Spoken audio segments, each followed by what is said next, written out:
Alright, hello citizens of the Nigelverse. It is Nigel here once again, and this is going to be another wrestling review. So, Goldberg. Let's talk about Goldberg. Goldberg, arguably one of the biggest WCW success stories, one of the biggest WCW homegrown talents, and it's a bit of a one-trick pony with one hell of a trick, and that is showing up, pretty much destroying a guy, and then walking out. But what happens if someone does the unthinkable?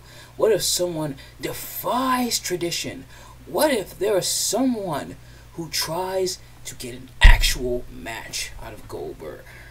Enter Sir William Regal, or Lord Stephen Regal, I believe he was known at the time. And anyway, it is Stephen Regal. I might just call him William Regal, honestly. But William Regal versus Goldberg. From Monday Nitro on December the 9th of 1998. So as always, I'm not professional wrestling reviewer or analyst, just a man who enjoys a good time. Which this one was an interesting time, and it's interesting for a number of reasons that we'll get into. Mainly because for those of you who've seen this before, you know how this works. I normally talk about what I like and what I dislike about each match that I review, or an event, like when I reviewed Money in the Bank yesterday. So if you haven't already, go check out that review.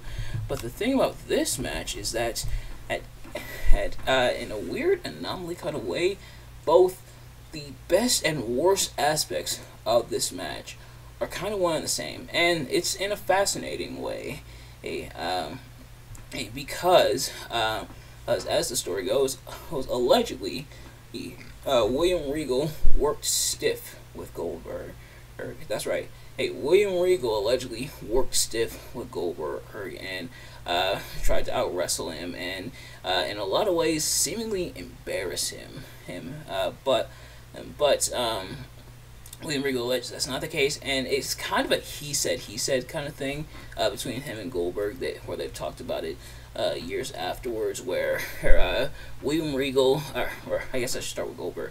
Goldberg says William Regal worked stiff, gave him some stiff shots, like tried to embarrass him, tried to out-wrestle him and stuff, and stuff like that. Meanwhile, William Regal alleges that that's what he was told to do. That's what he and Goldberg were told to do, is have a competitive match, a competitive 6-minute match.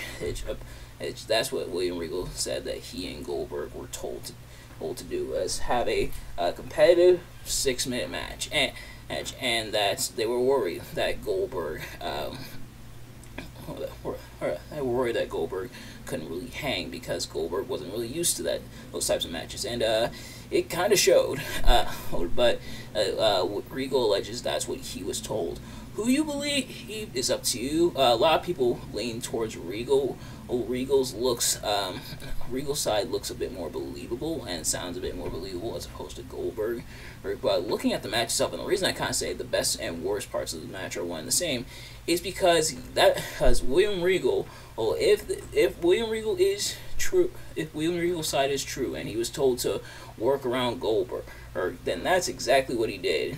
William Regal did essentially what he did best, and that's work really well and work really hard. Heard a lot of grapples and takedowns and wrestling moves and stiff shots, kind of like that European style and everything. And admittedly, watching a William Regal match, you definitely get reminded of Bryan Danielson, because Bryan Danielson studied under William Regal. Danielson says that William Regal was a real mentor for him, and you can definitely see it. Danielson a bit more flying and stuff around the ring, but otherwise he's a lot of the grapples and submissions and technical work and everything, and you can definitely see the William Regal in Bryan Danielson, which is why both men are regarded for their technical prowess. But yeah, that's what Regal did. It out wrestled Goldberg on a lot of points, and Goldberg, you can tell now, Goldberg, to his credit, didn't look completely lost all the time. There was times where he was able to keep up and try to match tempo, but otherwise, Regal definitely did work, kind of circled around Goldberg in a lot of cases, and you do kind of feel a little bit of secondhand embarrassment, but But apparently this was what Regal was told to do. So that's what he went out and did. And you can tell Goldberg not happy about it. It kind of exposed a little bit. Like I said, Goldberg, in some cases, was able to hold his own and kind of try to match Regal. But otherwise, Goldberg did look kind of exposed. Did look kind of green. And if the goal was for if William Regal's side is to be believed, if William Regal was supposed to get a lengthy match at Goldberg, if Goldberg was supposed to have something more than a 90-second squash match where he just showed up and destroyed the guy and then left, maybe he'd do that before you make it to TV, like on a dark show or a house show or something like that, and maybe test the waters there. Maybe have like a trial match where they go through it, see, and kind of do like, okay, Goldberg's really latching on to we can have the competitive match versus Goldberg's not doing not really doing that, but no, instead we have this here, and definitely he looking good. Like Regal definitely tried to work around Goldberg, and Regal said he tried to get Goldberg to like do stuff and really like counter stuff he was doing, and you can definitely see it in the match, which I think is why a lot of people is like the main reason a lot of people kind of gravitate towards William Regal's side of the story. But otherwise, yeah, Goldberg did look kind of exposed, unfortunately. Goldberg, which someone, and it's kind of messed up, but also kind of true. Someone said it's pretty rich for Goldberg to be complaining about stiff shots, considering how Bret Hart's career ended, and the fact that Bret Hart still hasn't forgiven Goldberg for it, even about 23 years later. Or actually 24, because it happened in '99. But nevertheless, yeah. So not the best look for Goldberg. Was able to hang in some points, but otherwise Regal definitely worked a lot. Definitely worked a lot of circles around Goldberg, and it's unfortunate. Like if Goldberg was trained more and like to have longer matches, I think he probably could be able to handle it. But otherwise, this sadly was not it. But like I said, whichever side you decide to believe is up to you. But also check the match out for yourself if you're curious about it. Like I said, compared to other matches, it's not really a long match, but for Goldberg, it is kind of a long match. And like I said, they should have tested this out before deciding to go straight to TV. Like, test out, okay, can we get a 6-minute match out of Goldberg?